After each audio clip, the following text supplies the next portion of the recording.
Assalamualaikum warahmatullahi wabarakatuh. Waalaikumsalam warahmatullahi wabarakatuh. Perkenalkan, saya Musa Mustafa, perwakilan dari PCM Karangbilang.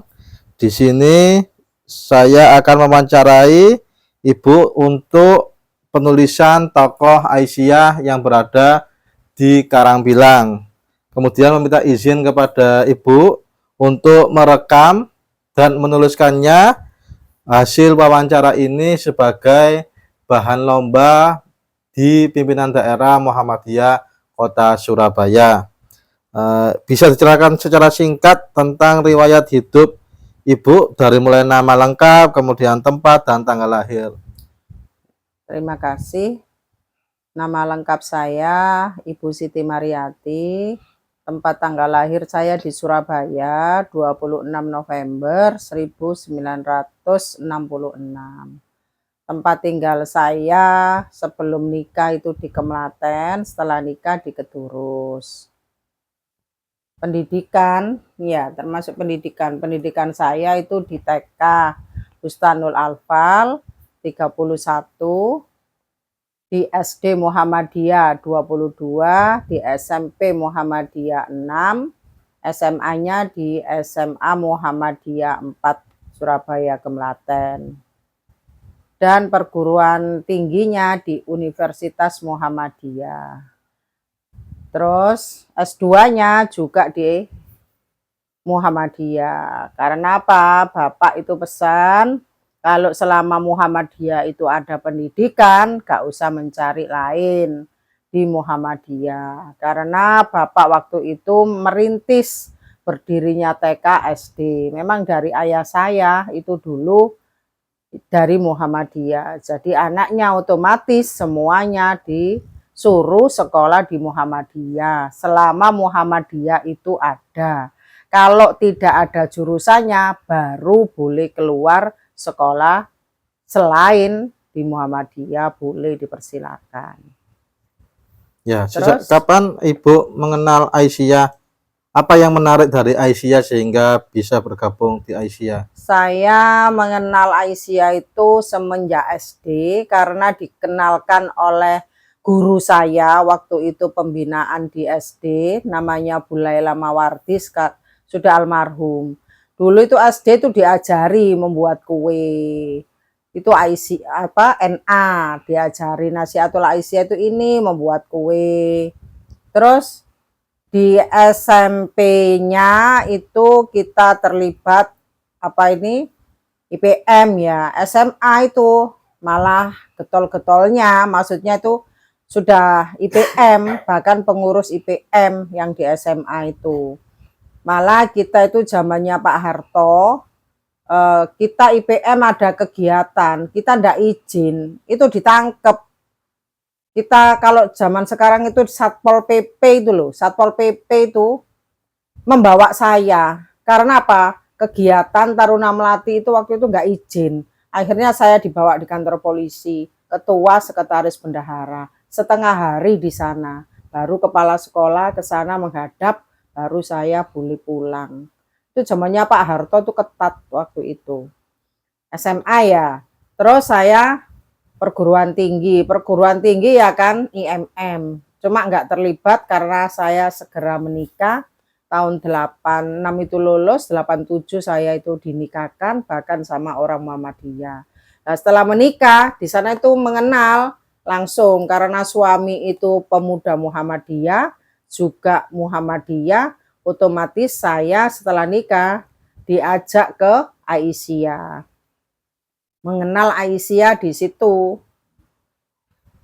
pada waktu itu. Menariknya bagi Ibu Aisyah? Menariknya di situ itu Aisyah, saya itu istilahnya itu diajak sama ibu-ibu Aisyah, dirangkul. Senengnya itu apa? Walah ini loh diajak mencari dana. Intelek ya, kita mencari dana itu pakai mobil. Itu saya seneng. Cek enak ya cari dana itu pakai mobil. Saya diajak ke sana-sana sama Ibu Lili. Kebetulan saudara saya itu ada di Ngagel, Bu Zumaroh itu punya PT. Saya tunjukkan Bu Lili, ini loh Bu, saudara saya istilahnya ya kaya, ayo minta di sana. Nah kebetulan pas namanya Bu Zumaro itu temannya SMP Bu Lili, jadi pas klop minta ke sana, jadi dikasih dana banyak waktu itu. Nah itu menarik saya, oh ternyata Aisyah kalau udah ada kegiatan apa ada uang itu minta orang tapi secara terhormat begitu. Saya senangnya di situ. Apa pengalaman pertama Ibu dalam kegiatan di Aisyah? Nah, pengalaman pertama itu, terus orangnya Aisyah itu enak-enak, bisa merangkul anak apa NA, anak-anak itu dirangkul. Jadi saya, oh ternyata begini ya, kumpul ibu-ibu itu ya, jadi positif gitu loh, enggak negatif. Jadi itu pembelajaran saya waktu di Aisyah. Ada tokoh yang menginspirasi Ibu dalam beraisyah? Tokoh pada waktu itu zamannya Bu Lili Baer. Bu Lili Baer itu sangat ngemong, sangat ya jadi enak gitu loh sama Bu Lili diajari, dan orangnya yang paling sabar itu Bu Lili. Bagaimana suasana dakwah Aisyah pada masa Ibu Mariati? Dakwanya pada waktu itu ya mengadakan pengajian-pengajian, diajak ke sana, terus membagi sembako, terus menyantuni anak-anak panti, kita kegiatan di sana, kita ajari anak-anak, kita berdakwah sana, membimbing semuanya, orang yang tua-tua, yang tidak punya, duafa, itu juga kita rangkul, kita kumpulkan jadi satu di panti itu, kita ajak ngaji, setelah itu ya istilah sedikit kita kasih kajian untuk menyiapkan yang kalau usia sepuh, menyiapkan bagaimana nanti untuk meninggal. Nah itu sangu-sangu apa yang kita lakukan. Kalau anak-anak muda ya kita bimbing, anak SD, SMP, SMA kan kalau di panti kan campuran ya, kita bimbing tersendiri, cara sholat yang benar, terus ini loh hadisnya, kalau makan sama duduk. Jadi kajian-kajian itu terus kita laksanakan setiap minggu paginya kalau di panti. Kalau di Aisyah itu pukul 1 sampai mungkin habis mendekati asar itu baru selesai. Jabatan atau amanah apa saja yang pernah Ibu emban di PCA atau ortom lainnya? Saya waktu itu DNA ya apa ya bendahara, waktu itu enggak ngerti ya, IPM itu pernah juga menjabat. IPM waktu di SMA itu juga bendahara. Waktu di kampus itu MM itu juga pernah.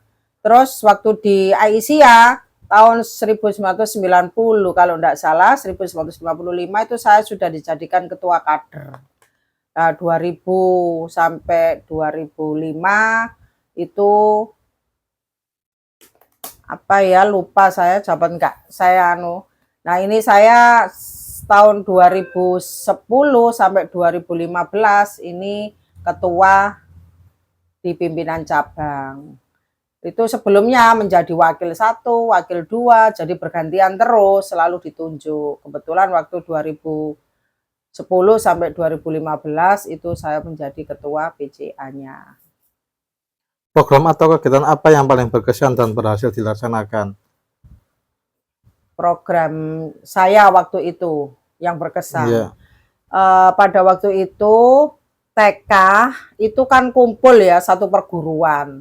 Ada TK, ada SMP, ada SMA, ada SD, campur jadi satu ini. Saya punya pemikiran kalau TK itu jadi satu dengan SD, mohon maaf, kata-kata anak SD tidak sama dengan kata-kata TK. SMP juga gitu, kalau istirahat itu kan campur. Jadi saya kepingin ya apa ya caranya TK itu pindah lokasi tidak campur dengan SD. Alhamdulillah pada waktu itu ada tanah ya, ada tanah di sana itu dijual. Cuma bagaimana ya caranya? Nah, saya bekerja sama dengan PCM, saya matur, Pak, di sana itu ada tanah dijual, ini sebesar berapa, 1,5 M kalau enggak salah waktu itu. Terus saya matur, ayo Pak, kita ditolong, kita kerja sama-sama ini, supaya apa tujuan saya? Bahasanya anak SD itu tidak sama dengan TK, saya kepingin mandiri. Akhirnya dituruti sama PCM, dipinjamkan bank. Ya wis, saya itu seweneng, ya makanya terkenal di waktu saya di PDA, kok berani PCA itu pinjam uang. Iya, saya disebut sebutan adalah Aisyah paling tangkas waktu itu. Orang paling tangkas, orang yang apa ini paling akas utang pada waktu itu. Tidak apa-apa, pokoknya yang penting saya punya cita-cita mendirikan TK itu apa terwujud. Alhamdulillah sampai sekarang berkembang, ada TKA, TKB, ada PAUD. Dulunya itu cuma hanya satu kelas, sekarang sampai bisa berkembang dan gemuk-gemuk. Bahkan TK-nya sekarang itu ada 2 TK, 31 dan 73. Alhamdulillah. Jadi punya gedung sendiri, itu dilengkapi dengan waktu itu ada kolam renang, ada tingkat, gedungnya anak-anak itu ada sendiri, ada aula untuk tempat sholat, untuk anak-anak kegiatan, jadi berkembang. Dan bahasanya itu satu, hanya TK saja, tidak terpengaruh siapa-siapa, dan itu ada di pintu pagar. Jadi alhamdulillah terwujud, ibu-ibunya yang mengantar ya kita bina di sana, anak-anaknya ini tadi pulang sekolah, ibu-ibu anak-anak pulang sekolah, ibu-ibu juga pulang sekolah. Jadi kita tangani semuanya, itu yang berkesan sampai sekarang itu. Tantangan apa yang pernah dihadapi dalam mengembangkan dakwah Aisyah di cabang Karangpilang dan bagaimana cara mengatasinya? Tantangannya itu mohon maaf, modelnya orang-orang itu banyak. Ada yang NU, ada yang LDII, ada yang ya bermacam-macam. Islam tapi kepercayaannya sangat kental, yaitu dukun-dukun. Ya, saya enggak ngarani itu siapa dari organ enggak, pokoknya itu ada. Jadi ngatasi orang-orang itu kita ajak ngaji, kita ajak pencerahan, kita kumpulkan dengan membuka dasar-dasar dalilnya. Jadi kita harus merangkul dengan orang-orang itu. Jadi ngandani itu istilahnya pelan-pelan. Jadi nggak boleh digeredek, wah aku benci sama kamu, ndak. Kita rangkul, kita tunjukkan. Alhamdulillah itu menerima. Dan saya senangnya juga sama LDII itu. Kita ajak bicara. Saya pernah sampai, kalau saya itu sholat di masjid sampean pel lagi ya, saya dianggap najis ya diri saya. Alhamdulillah orang LDI itu bilang saya, oh enggak ada mbak, dulu itu ngepel, dulu itu sekarang enggak, itu dulu LDI gitu lah, sekarang enggak. Akhirnya saya buktikan, saya sholat di LDII, ternyata ya enggak dipel, saya ya enggak dianggap najis, maka beliaunya ya tetap jajar sama saya sholatnya, cuma LDII itu enggak mau diimami sama orang lain, harus dari warganya sendiri. Itu tantangan saya. Bagaimana caranya tadi ya? Ya kita rangkul dengan bahasa yang baik, kita santun, kita sabar. Ya, kita muhasabah, barangkali ada selama ini istilahnya orang-orang itu kan ya macam-macam. Saya Muhammadiyah itu mohon maaf tidak mau selamatan, tidak mau ini, tidak mau kunut. Ya kita ajak, kita rangkul, kita bicara, kita berikan pengertian. Jadi alhamdulillah menerima. Jadi Aisyah itu ngemong orang itu memang banyak resikonya, dan alhamdulillah sekarang Aisyah tambah banyak. Apa kontribusi nyata Aisyah di masyarakat sekitar yang Ibu Mariati rasakan? Ya alhamdulillah ya, dari Aisyah tadi kan kita seperti pendidikan ya, pendidikan itu anak tidak mampu, itu kita beri keringanan. Contohnya sekolah di Aisyah TK, oh tidak mampu, beri keringanan. Oh anaknya guru berapa persen. Jadi seneng, orang-orang itu kesana seneng. Terus dari wali murid kita ada kajian. Yang tidak mampu kita santuni, kita sering bagi-bagi sembako di sana. Ya, sampai bahkan Aisyah, oh di sini sekitar warga ini sudah terpenuhi, sudah sering diadakan sembako-sembako semuanya, ya kan? Kita berusaha keluar, cari duafa yang keluar. Itu pernah kontribusi Aisyah itu sampai keluar, yaitu kami bekerja sama dengan alhamdulillah anak panti dulu yang kita bina itu berhasil, yaitu namanya Mas Bagus itu, sampai beliaunya itu ayo Bu cari tempat yang orang-orang yang demam. Akhirnya ketemu di sana Lamongan, Belulu namanya. Kita membuat sembako ya, isinya ya ada gula, ya ada beras, ya macam-macam, itu klintek ya juga kita berikan di sana. Kita tadi pembersihan di masjid-masjid sana, kita tunjukkan di masyarakat sana. Kita ke sana itu membawa kontainer isinya 200 bermacam-macam itu, alhamdulillah di sana juga diterima. Bahkan camat, RW, RT, lurah datang semuanya. Bahkan Pak Camat itu mengucapkan terima kasih banyak pada Aisyah Karangpilang. Camat saja loh belum pernah memberikan sembako sebanyak ini. Nah ini pembelajaran bagi saya. Katanya Pak Camat gitu. Terima kasih banyak. Apalagi ada klintek itu ya, memberikan contoh sangat bersih. Jadi kita beri berdos-dos itu orang sana. Jadi alhamdulillah semuanya bersih dan warga-warga juga senang. Bagaimana cara Ibu memaknai dakwah Aisyah amar ma'ruf nahi mungkar di tingkat cabang Karangpilang? Kalau amar ma'ruf ya kita ajak kajian-kajian. Ya kan gampang amar ma'ruf itu. Nahi mungkarnya ini yang agak sulit. Mohon maaf dari warga sendiri aja. Kadang ada yang saling memahami, saling sabar, saling ngerti. Ada juga warga Aisyah yang mohon maaf sifatnya kaku, ya kan, keras. Nah itu harus bisa ngomong kita, nggak boleh keras sama keras, akhirnya buyar nanti meskipun sama-sama pengurus. Jadi kita, oh itu keras ya sudahlah kita yang ngalah. Ya kan istilahnya kita sampai membuat wes sing waras ngalah. Loh berarti dia gila. Tidak begitu. Kita sing ngerti itu harus ngalah. Ya sudah biarkan dia keras, sini lembek, sini bisa. Jadi alhamdulillah di Aisyah itu bisa merangkul semuanya. Akhirnya ya berhasil dengan dakwah itu. Bisakah Ibu menceritakan bagaimana pengalaman berkesan berdakwah dalam membina umat? Berkesan membina umat.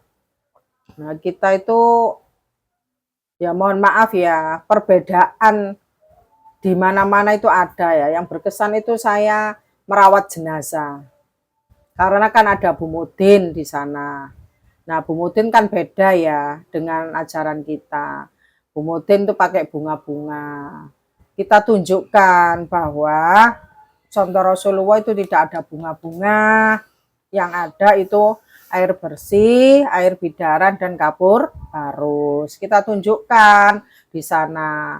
Tetap tidak mau, tetap membuat juga cara mengkafani itu kan terdiri dari 5. Kalau di di sana kan oh 3-nya kain tuh dibeber-beber jadi 3, ada sarung, ada baju, ya itu terhitung 5. Kalau di kita enggak, kita mengirit baju 1 lembar, 1 lembarnya kita potong, kita jahitkan di sana, itu sudah terhitung 1.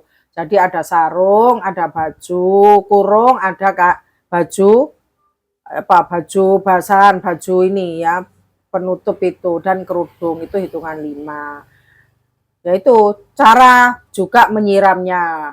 Jadi mayat itu diwudui, kalau kita tidak diwudui, disiram dari anggota wudhu. Itu kita ya berikan kepada sama orang-orang, sama warga-warga, kita menggunakan apa? Pelatihan. Kita ajak pelatihan yang sesuai dengan target, yang sesuai dengan Rasulullah. Itu tantangan yang ini. Oh, ini itu juga berdebat juga, tapi alhamdulillah bisa disatukan. Kita semuanya menurut target dan Al-Quran dan As-Sunnah. Apakah ada pendekatan khusus yang digunakan dalam menghadapi masyarakat yang beragam? Pendekatan khusus. Pendekatan khusus. Ya kita ajak orang-orang itu, kita rangkul, kita dekati. Ini apa ini? Pendekatan khusus yang bagaimana ini? Yang contohnya misalkan ada pendekatan dengan cara tadi memberikan sembako, ini kan pendekatan khusus seperti itu. Terus bagaimana pandangan Ibu tentang peran kaderisasi dalam menjaga keberlangsungan Aisyah? Kaderisasi, kita mengkader begitu ya. Kita punya program kader, itu contohnya di SMA, SMP itu juga kader kita. Yang perempuan kita ajak waktu itu Jumat. Setiap Jumat kan kalau laki-laki sholat di masjid. Perempuan saya ajak waktu itu ke TK. Ke TK bagaimana?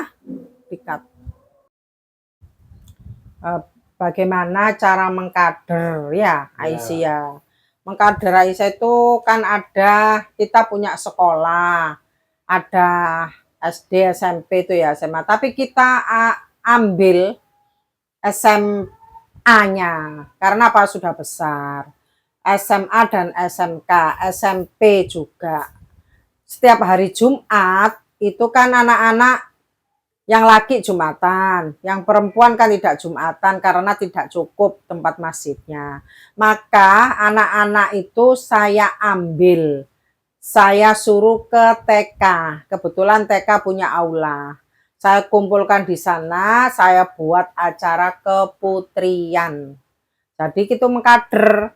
Apa isinya? Ya kita ada kajian, ada ini apa ya, make up secara Islami, kita ajari hijab, pakai jilbab yang Islami, jadi nggak anggar piak, terus busana itu yang acara menyenangkan. Aisyah itu mengajak anak-anak itu menyenangkan. Jadwalnya beda-beda. Oh, minggu Jumat ini SMP, Jumat depannya SMA, Jumat depannya lagi SMK.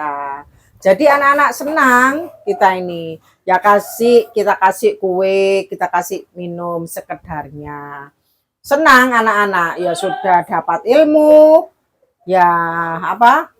Punya ilmu, juga ada konsumsinya meskipun sedikit.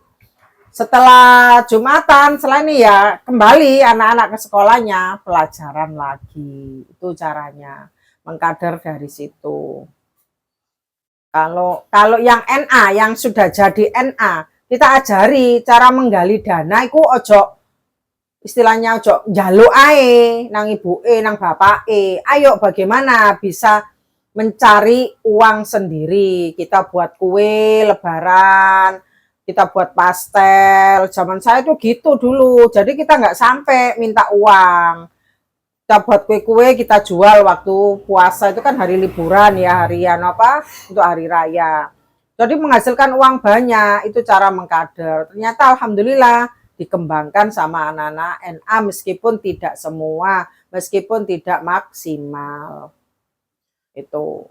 Menurut Ibu Mariati, apa kekuatan utama Aisyah sehingga tetap bertahan hingga kini?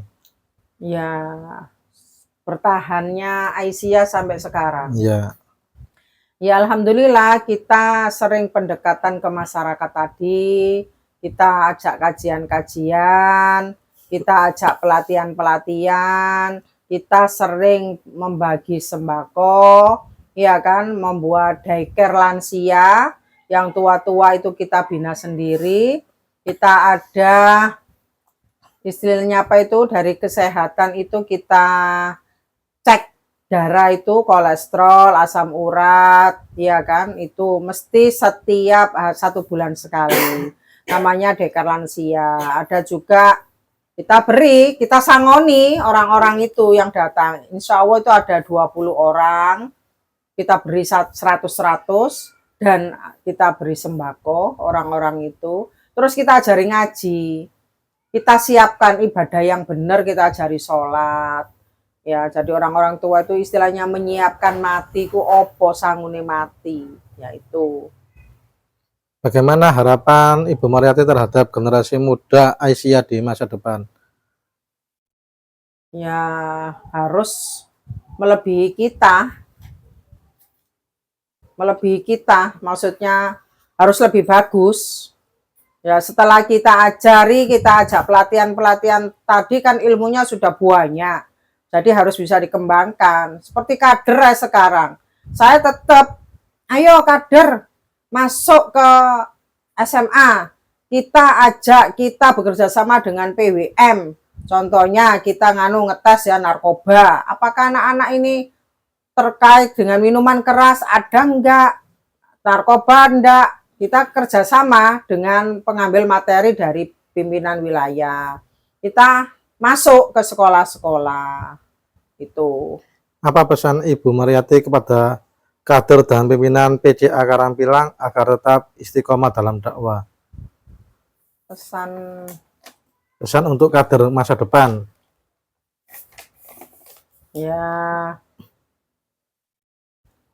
kader itu gak boleh ya habis ada dilantik, habis ada ini ya turu, maksudnya ayo giat. Biasanya pelantikan pertama wis jadi ketua pertama, ternyata di belakangnya itu gak jadi, gak mampu, gak melaksanakan. Saya berharap dari kader-kader itu barangkali ada pergantian, ya lebih akas lah.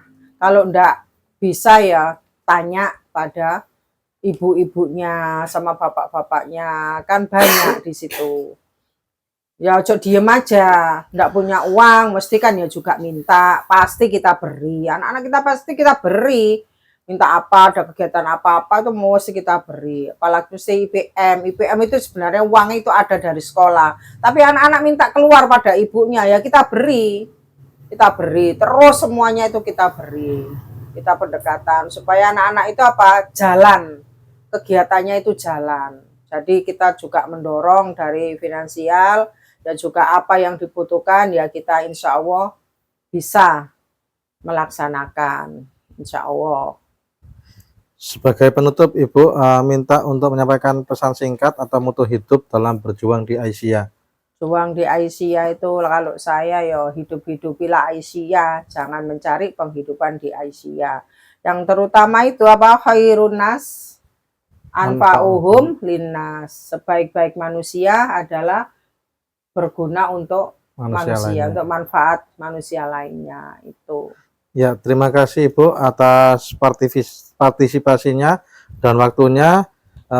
Rencana tindak lanjut dari wawancara ini yaitu dibukukan menjadi tokoh Aisyah di cabang Karangpilang dan akan dilombakan di pimpinan daerah Muhammadiyah Kota Surabaya. Terima kasih. Assalamualaikum warahmatullahi wabarakatuh. Waalaikumsalam warahmatullahi wabarakatuh.